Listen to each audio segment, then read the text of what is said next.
Police उपअधीक्षकांच्या पथकाची कबनुरात कारवाई। मटका घेणारे खेळणारे ताब्यात। कल्याण मटका खेळणारे आणि घेणाऱ्या 6 जणांना पोलीस उपअधीक्षकांच्या पथकाने अटक केली।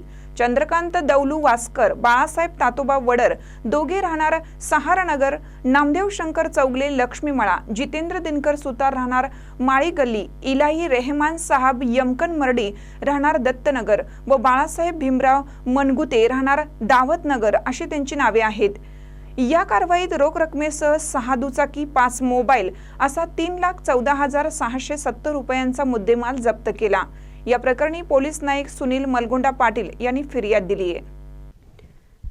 याबाबत पोलिसातून मिळालेली अधिक माहिती अशी की कबनूर परिसरातील दावतनगर गल्ली नंबर 4 मध्ये मुस्ताक पेंडर यांच्या मालकीच्या खोलीत कल्याण नावाचा मटका घेतला जात असल्याची माहिती मिळाल्यानंतर पोलीस उपअधीक्षक समीर सिंह साळवे यांच्या पथकाने त्या ठिकाणी छापा मारला।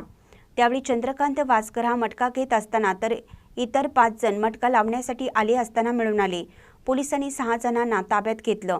या कारवाईत 2,80,000च्या 6 दुचाकी, 21,000चे 5 मोबाईल आणि 13,770 रुपयांची रोकड असा 3,14,270 रुपयांचा मुद्देमाल जप्त करण्यात आला आहे।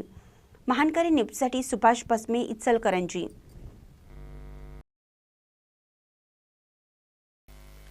ताज्या बातम्यांसाठी महानकरीला सबस्क्राइब करा आणि बेल आयकॉनला क्लिक करा।